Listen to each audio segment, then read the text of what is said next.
from the beautiful Pacific Northwest and the mighty West Coast, we greet you all. Good morning, good evening, whenever your timeline may fall. Time appropriate indeed. What? To one and all. This is probably the launch. I think I'm Chris. I'm Angela. Yeah, I know that. Hello, Angers. Here's what I do know. We love it when you call us. We got some voicemails now, but we could always use more. Give us a ring, 774-462-5667. That's 774-462-5667. You can join us live on a Tuesday and make it a vibe, 11:30 a.m. Pacific, 2:30 p.m. Eastern, 7:30 p.m. UTC, at jblive.tv, or in your podcasting 2.0 app of choice. Then, after Editor Drew loves on a little bit, we come out Wednesday morning for everybody. And of course, we're out Tuesday right after the show for our members. Then you go to weeklylaunch.rocks and you get the links to all the stuffs, like our Mumble Room, live stream page, and whatever we talked about. That's really the hack. It's weeklylaunch.rocks for that. Go over there and you get all the resources because it is our website and we can put all kinds of stuff there. And hello, everybody who joined us live. We got a nice, quiet listening up there. Nice to see everybody. Thanks for being in the Mumble Room and in the live chat. So, Angers, we're going to talk about something that matters, something that can improve people's lives this week. Definitely.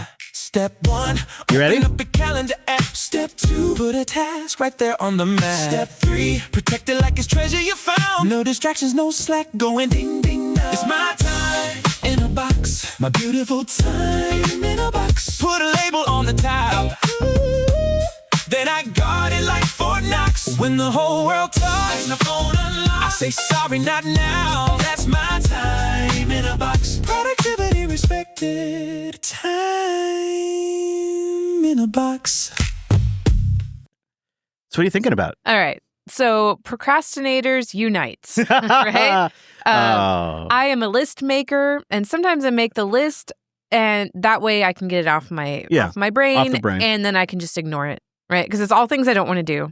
And one of the things that, or one of the reasons why I don't like, I mean, I do like accomplishing things, but it is because it unlocks more after that. It's not like it's done once I'm done. It unlocks, sometimes 3 more tasks that I need to do. And so what I did like a week or two ago is I made a list. I tried to make a list of 100 things, like not everyday things. Like I still have to do my everyday things, but some things that I would like to achieve. And I've been plugging away at it. I did like formulas and stuff and categorizations, and it shows me what percentage complete. I have like 74 total. And well, out of 100? I've done 38. That's something. So I keep adding to it. I put the date and but one thing, so I have this huge list. I don't want to do anything on it. I look at it and I'm like, I don't want to do any of this. But I need to do something. I need to make progress somewhere. Yeah. And that's where time boxing comes in. Now, time boxing, according to AI Overview, is a time management technique where you allocate a fixed, dedicated amount of time, a box, in your calendar to complete a specific task. Now, I don't use my calendar. That's not how it works. It's like I'm sitting there. I know I should be doing something. I'm down on myself. I know that there's a ton of things I could be doing. You don't need something to tell you that? I'm uninspired. I don't need a calendar to remind me. I mean, some people do. No, I know there's always something to be doing. Definitely. And it's like I know if I'm not doing it that I feel bad about that. But sometimes you don't do it because you're not going to be able to finish it. You're going to interrupt it. 100%. Yeah, and that's where this is the most helpful. If you can just tell yourself, take the next 15 minutes, do what you can do so that you can see progress. Yeah.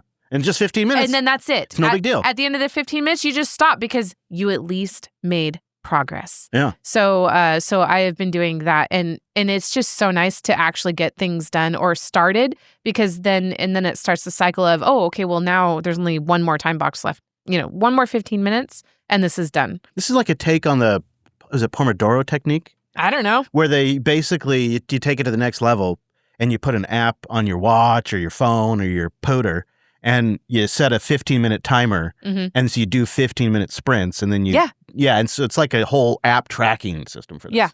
Oh yeah. I haven't downloaded an app, and to be honest, when I do it, I don't stick to the 15 minutes, but I at least it psychologically helps. It does. Yeah. It's specifically good at house cleaning, like. Just work on one room for 15 minutes, another room for 15 minutes. If you do that a couple times, well, you have one. Yeah.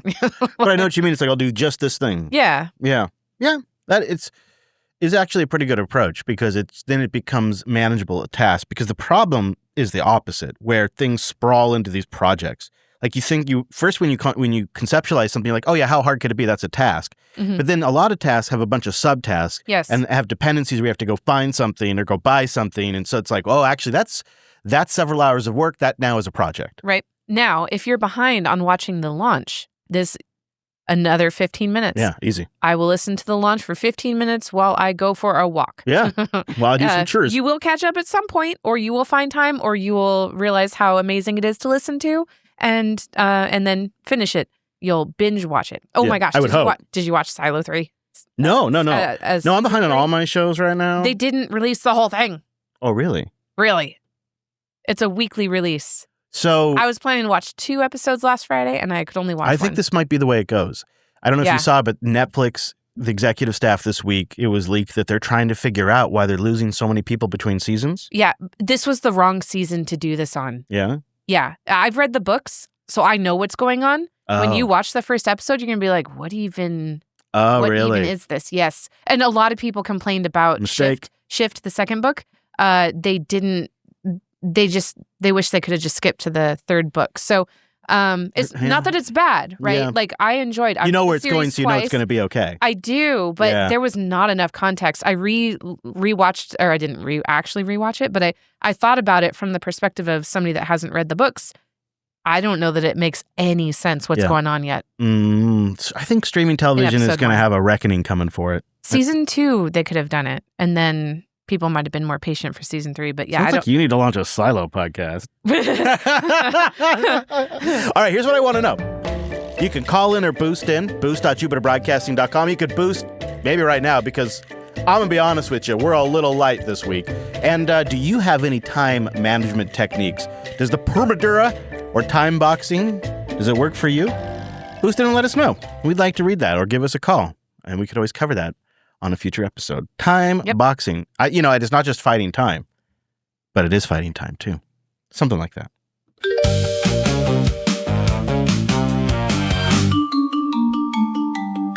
He had a VPN, thought he vanished in the fog, but Windows kept receipts like a well-trained dog.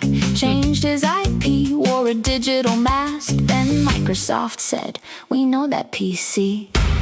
All right, so to understand why this next story matters, I need to set up a group called Scattered Spider, which I wasn't really familiar with. I imagine you're not super familiar with. But turns out... Tranches. Turns out they're pretty well known. They're a shadowy ransomware crew that hides behind exotic malware and social engineering, as NBC puts it. They're best known for something that's pretty simple, though. They often just talk their way into jewelry companies, all kinds of things. They impersonate employees. They put the right pressure on help desk staff to get the access they need. Wow. They hijack your multi-factor through SIM hijacking so they can get, when you get a text message for the multi-factor and they get in. CISA describes Scattered Spider as a cybercriminal group targeting large companies and IT help desks, while MITRE, M-I-T-R-E, they track them as a native English-speaking group active since at least 2022 that expanded from the telecom industry into hospitality, retail, finance, and manufacturing. So, here's what's interesting. Not that long ago, CBS 60 Minutes did nearly, which is unusual for them, an entire episode on Scattered Spider, and they talk about some of it, and it's all about to be relevant to news that went down this week. In the past year, hospitals, pharmacies, tech companies, Las Vegas's biggest hotels and casinos have been paralyzed by ransomware attacks in which hackers break into a corporate network, encrypt or lock up critical files, and hold them hostage until a ransom is paid. It's a crime that has been growing more costly and disruptive every year. Now, cybersecurity researchers fear it's about to get worse, with the emergence of an audacious group of young criminal hackers from the US, UK, and Canada the FBI calls Scattered Spider. More troubling, they have teamed up with Russia's most notorious ransomware gang. The story will continue in a moment. I like the way he says gang. That was cool. All right, so here we are in Vegas. This past September, one of the most pernicious ransomware attacks in history was unleashed on MGM Resorts, costing the hotel and casino giant more than $100 million. It disrupted operations at a dozen of the most renowned gaming palaces on the Las Vegas Strip: MGM Grand, Aria, Mandalay Bay, New York, New York, the Bellagio. Anthony Curtis is a Las Vegas fixture. He's so good at counting cards, he's been banned from card games here. He now publishes the Las Vegas Advisor, a monthly newsletter on all things Vegas. Incredibly, when it happened, I was in an MGM property, and it happened while we were having dinner, and there just began to be a rumbling that something was going on. When I went down into the casino, I could see then that slot machines were sitting dark, people were scrambling around, the shutdown was starting to take effect. No, not the gambling. Anything but the gambling. Across the Vegas Strip, thousands of slot machines suddenly stopped paying out. So all of a sudden now people are going, how do I get my money? What's wrong? And the people were sitting there waiting and couldn't get paid. Were they angry? They were getting angry, yeah. They're and fine. this was just the tip of the iceberg. Elevators were malfunctioning. Parking gates froze. All right, so I think you kind of get the idea, right? It's an Ocean's movie. It kind of is, yeah, only via, a big old virus or whatever. Yeah. So the reason why this is relevant this week is we got information that was posted by the U.S. Justice Department that people have dug through, and it reveals an FBI complaint where investigators tied activity around the scattered spider activity to a Microsoft Global Identifier, or GDID. And Microsoft played a key role in helping the FBI track down a user based on their GDID, not their IP, but their GDID. New at 5, a man accused in a massive cyber hacking scheme now faces federal charges here in Chicago. According to a criminal complaint unsealed Tuesday, 19-year-old Peter Stokes was a member of the hacking group known as Scattered Spider. He was arrested in Finland back in April and extradited to the U.S. last week. Prosecutors say Stokes demanded $8 million in ransom from a luxury jeweler last year. And all, the group is believed to be responsible for more than 100 hacking incidents, resulting in about $100 million in damages to victims. Okay, so the thing that I think is revealing in here is this persistent Windows installation ID, not just a username or like a browser cookie or an IP address. In the 39-page criminal complaint, it shows that the FBI worked with Microsoft. They tracked down his IP address associated with a Microsoft identifying number, and then they could track that across different services he was using, like VPNs. And apparently, in this document, they allege that the mistake was he was using the same Windows box across different activity. So he set up, for example, an ngrok tunnel to get into I think it was like a jewelry company, and he connected through the same VPN infrastructure that overlapped with his personal account logins as well. So he made some identifying login mistakes. Then he had this GDID, or GUID as we would call it on Unix, that could be tracked to him. So the VPN helped hide his source IP, but didn't help hide this. And according to the FBI complaint, Microsoft had been tracking the scattered spider users for a while. Like maybe since early 23, 24, Microsoft sent criminal referrals to the FBI saying that they thought a user going by Spencer was likely Peter Stokes. Again, that was in 2024. And then in 2025, during a jewelry retailer hack, Microsoft Records connected the activity of the global device identifier to another user again. So everybody took a good laugh at Windows over this, right? Mm-hmm. Well, could be happening on Linux as well. Oh. Yeah, and probably Mac OS. Oh. Now, so on Chrome, some users online used a tool called OpenRC, and they took a look at it, and there is a function where Chrome is reading Etsy machine-ID on your Linux box. And if you don't rotate that, it is essentially a unique machine identifier. Now, you have access to it, but nobody changes it. Mm-hmm. Now, looking at the Chromium source online, the best I can tell is that reading this Etsy machine ID file is disabled by default unless an admin turns on enterprise cloud policies for your profile.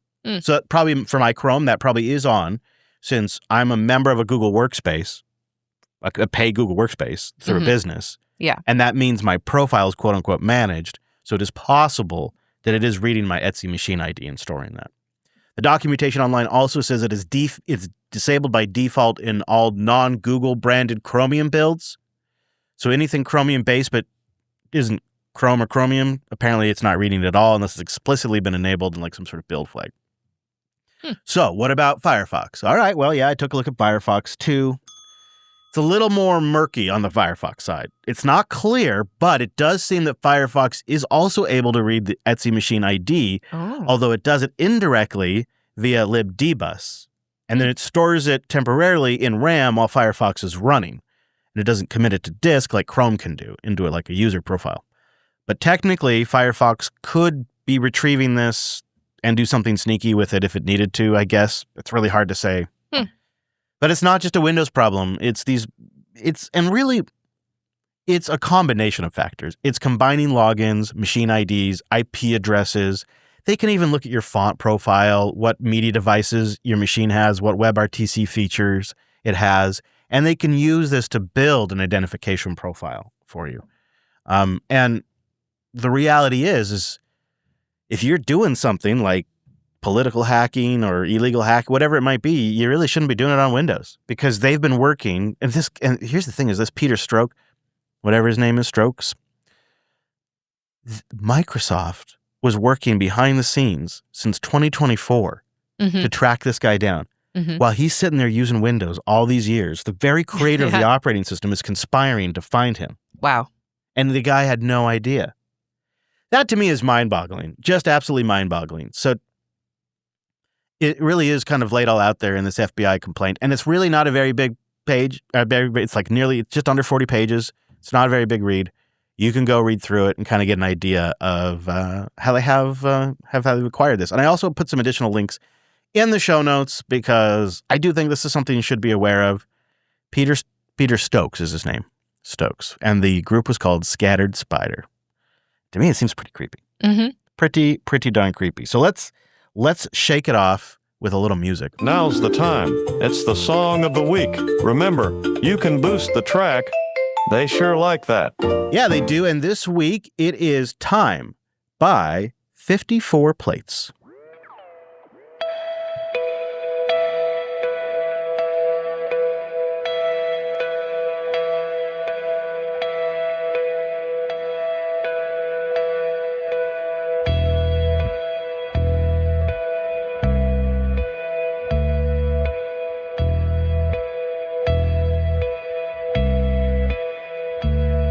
Oh, choose. I'd be the one who drifted absently. It seems I've been sitting here for weeks as I bragged about the poison to my friends, but they didn't come in thousands to defend.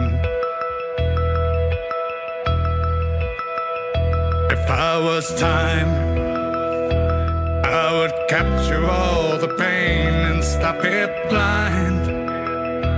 I would take it to the bottom every time. God, I paid to let it go, it scared my mind.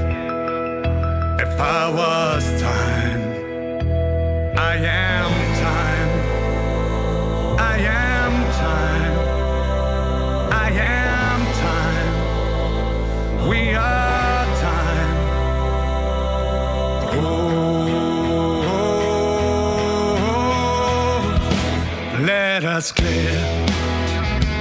Let us clear out all the cobwebs deep within. And I promise that I'm nearing our defend. And I'll pay back all the feelings to my friends. And I'll pray to God, don't send me around the bend. No, not again. I am time. I am time. I am time.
I'm just gonna make a quick call to my launch. I haven't checked in since yesterday. 774-462-5667. That's it. All right. 774-462-5667. Call now.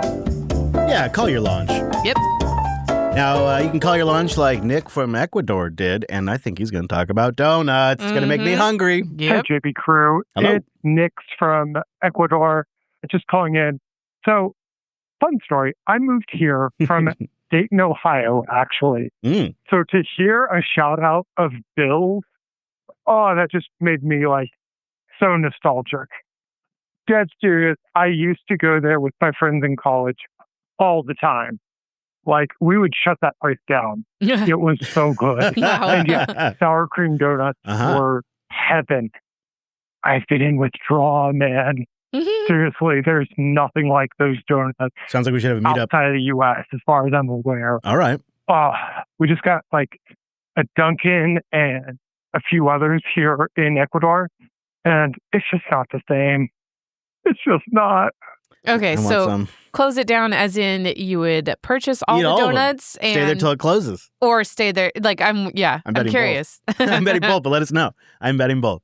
All right. Hybrid Sarcasm's calling in, and he's, I think, trying to make a very important gear decision. Hey, Chris and Angela. This is Hybrid Sarcasm from Orlando.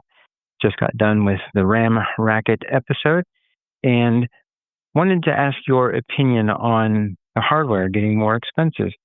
Last year, I took a bet on hard drives getting more expensive, and it paid off.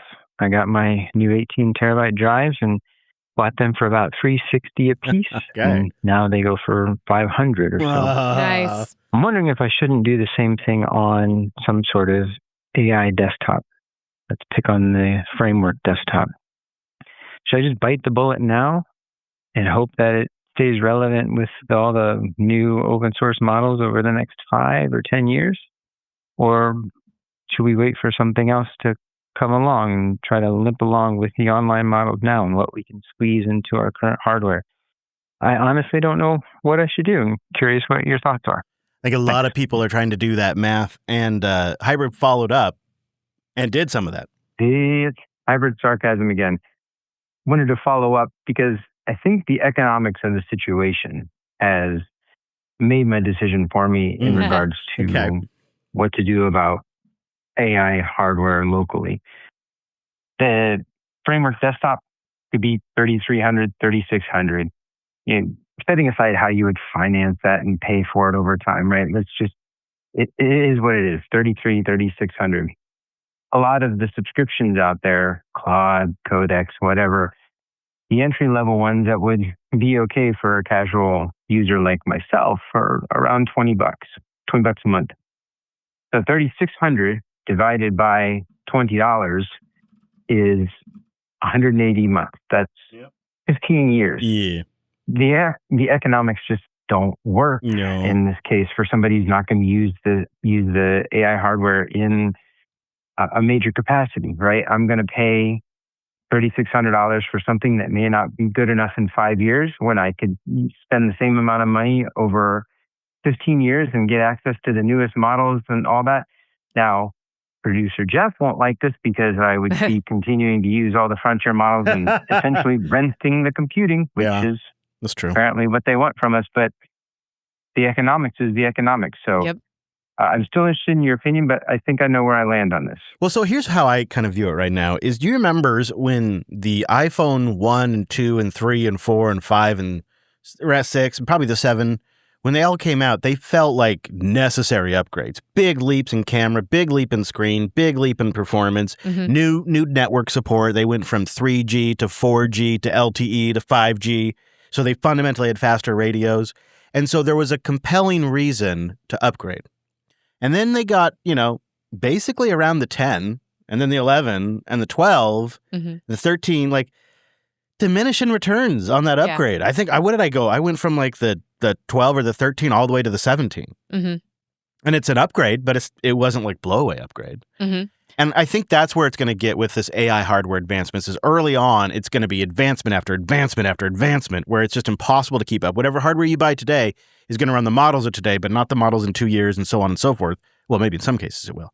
But then we'll get to a point in 5, 6, 7 years where it sort of stabilizes off. And then I think the economic calculus is going to change, and it's going to go from actually it's cheaper if I just spend $1,800 once, and in 3 or 4 years it's paid off, and I just stop using the cloud. But it's going to take a while before we get there. Mm-hmm.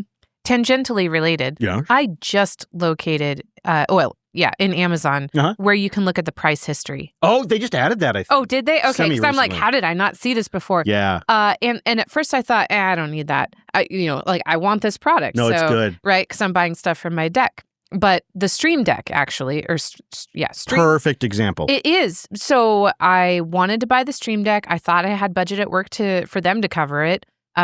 No. And then I asked for an exception from IT. No. Don't they understand how productive it's going to make you? And then, I thought maybe manager override, and that was during Prime, right? And you sent me a link. You're like, it's on sale right now. It was $189. Right. And I thought, I'm going to miss out on this really good deal. So then, and the pricing thing wasn't available, the history. So since then, I've looked at it a couple times. I did finally buy it yesterday, but it's only $199. Oh, and I thought, okay, so Prime deal was a whole $10 off. Yeah. Okay. But then I looked at the history, and, I don't know the time scale because I think they adjust it depending on, anyway.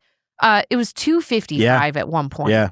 So it is still a good deal. Yep. And then, I've just been looking at deck furniture also in this regard. You might also like camel.com then, because it gives you even more history. This is what they've been doing for over a decade. And so you can either search for the Amazon product or you put the URL in there. Interesting. Yeah. So I don't know, let's Stream Deck. Let's search for Stream Deck. Yeah. And they have a little browser extension if you want it as well. But the 32 key. Oh, 32? Yeah, you want the big one, the XL. Yeah. You get look at this. So they have look at this price data all over the place. Yeah.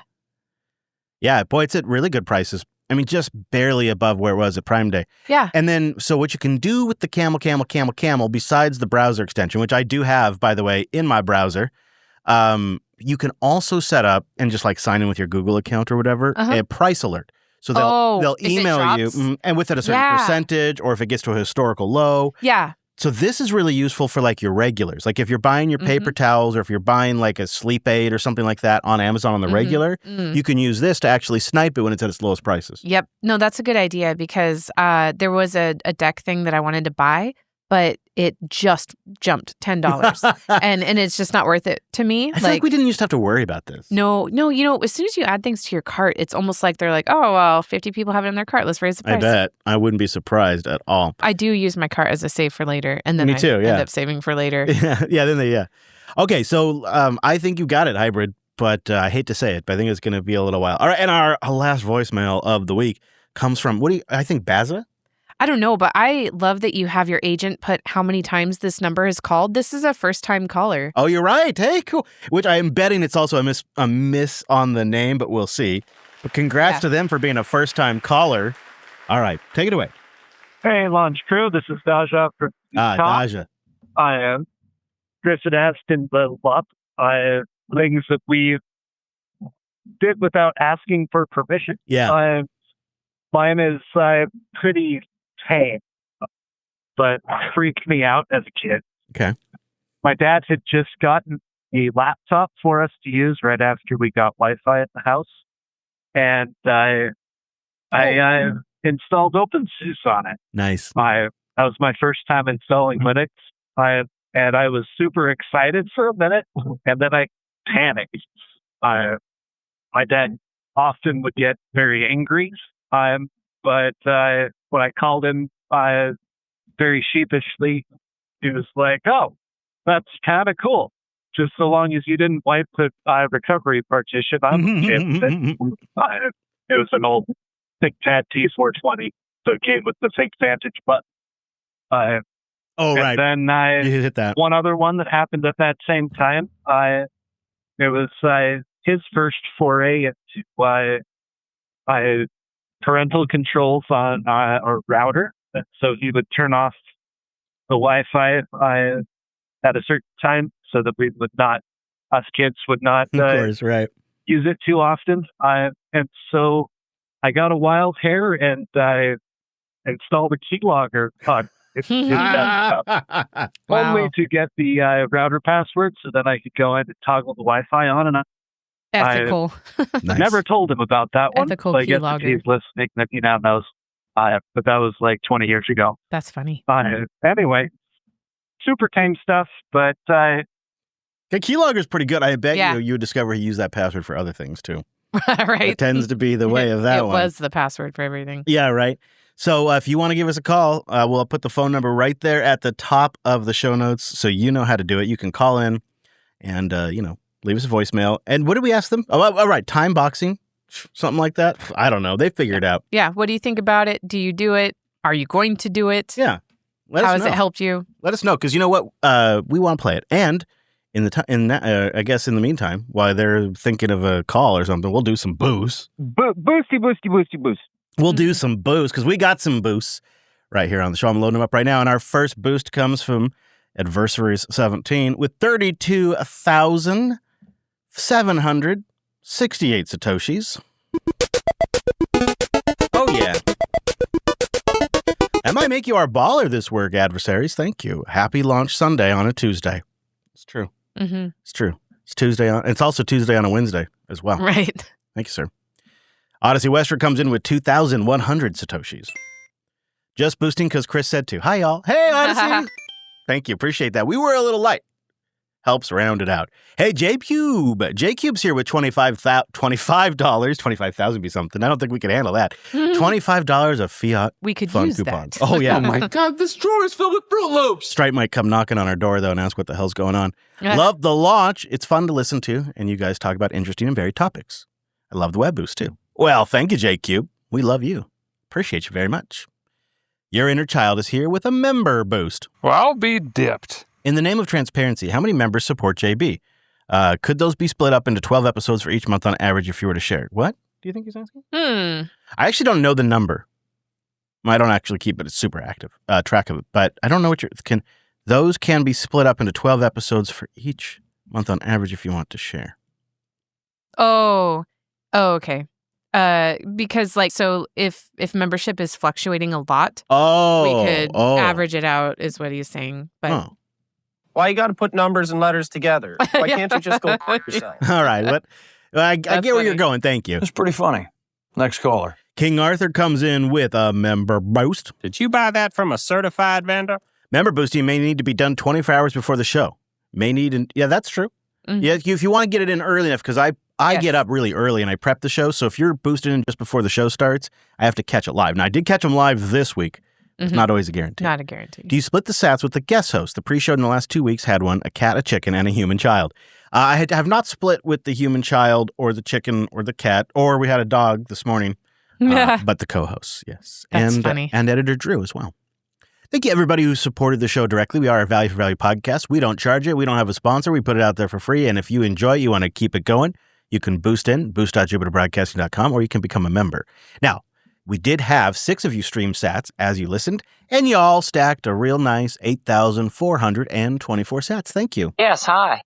When you combine it with our Fiat Fun coupons and our sats this week, we stacked 82,642 Satoshis.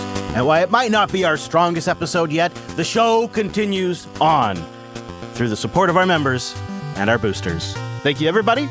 Did you know you can support the show at boost.jupiterbroadcasting.com or with a Podcasting 2.0 app directly? You just hit the boost button. It makes it real easy. And members, you get a free boost every single episode. So head on over there and get your free boost, and we like hearing from you. Boost.jupiterbroadcasting.com. Now, I understand things can be pretty tight out there. You might need a great way to raise revenue, get a bit of an income stream, if you know what I'm saying. And I think I've got a big invest idea for you. Chris found a gem, an easy flip. Let's cash it in. It's barely standing, kind of scary, but potential's extraordinary. Just trust me, it's a winner.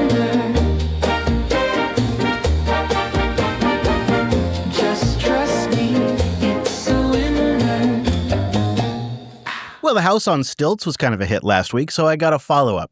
This one's coming in at $499,000. Reasonable. Basically $500,000. One bed, one bath. Nope. Which one's worse, the one bed or the one bath? Equally bad. 728 square feet in Cleveland, Georgia, where there's a population as of the 2020 census of 3,514. Okay. It looks like a mailbox. Well, see, I don't think you're appreciating because the description says it's a rare opportunity. It's ADA. It's elevated style.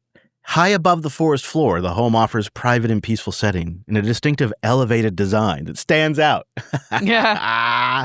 Positioned approximately 100 feet above the ground, this property delivers a memorable treehouse experience. Yes. The main living area features a cozy fireplace and flows seamlessly into the kitchen and the dining space, creating an inviting environment for guests. A loft overlooks the main level, providing additional sleeping or flex space. So it's a house on a pole. Yeah. It's a house on a pole. On a single pole. Like a billboard pole. Yeah. A log cabin on a pole. Now, unlike our last one, which had the stairs for an Olympian, this one actually has both stairs and a ramp. Yep. And it's a moneymaker already on the Airbnb market.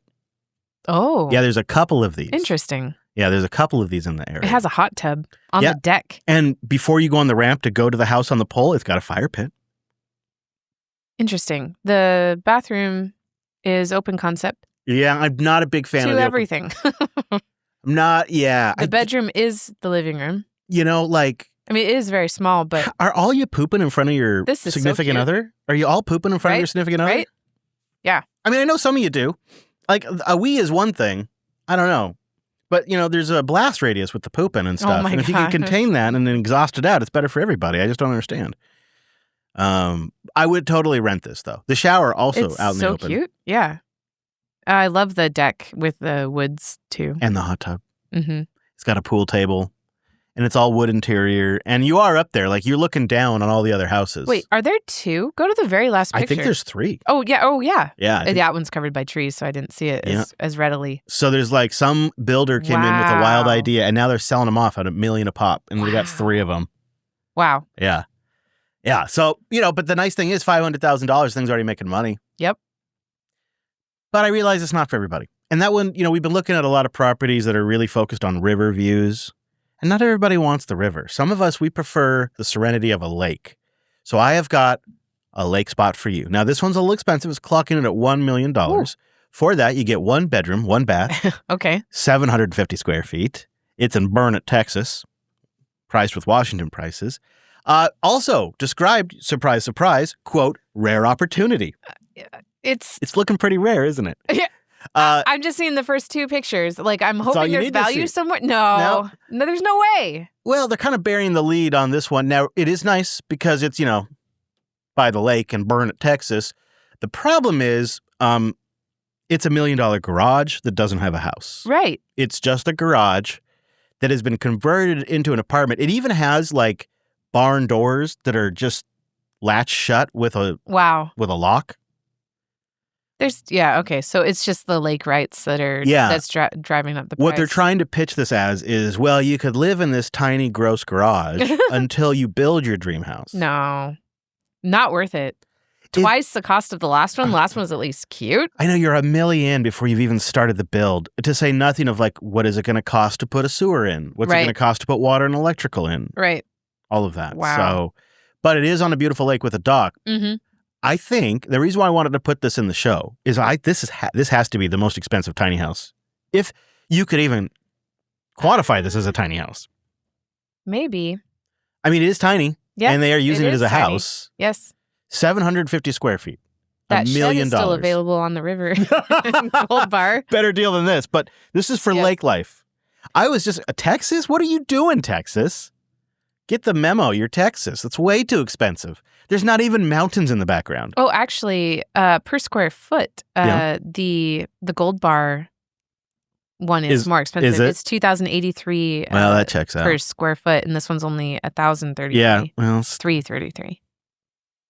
We should also mention this is a garage that's been converted into a house. This garage was built in 1970. Yeah, well, no, and it's just it is that old. There's no remodels or anything. No, it's even 70s green. Yeah. The roof looks like it hasn't been touched since 1970. It's really something. They did stick an air conditioner through the side of the wall, not through a window. Right. But they literally just punched a hole. How many beds are there? Is that 4 total? Is there one on the 4 left? beds all in one room. Yeah. Just one space with also... We sleep here. Yeah, you sure do. Also, did you notice the TV? I mean, I know we're getting nitpicky now, but it's a boob tube. It's a full-on CRT with rabbit ears. Rabbit ears in 2026. Oh, gosh, it sure is. Those don't even work. They don't even work anymore. Like the whole thing's very, and the lamps look like they're from the 70s. Yeah. To me, weird. I mean, you got to be so rich and you got to want that lake so bad. Right. And you got to like Burn It, Texas a lot. But the first one, now in comparison, not so bad, right? Yep. And it's already selling on Airbnb. So you go out there, you get yourself a little reoccurring rev stream, and then you boost the launch, right? Uh-huh. Yep. Not so bad.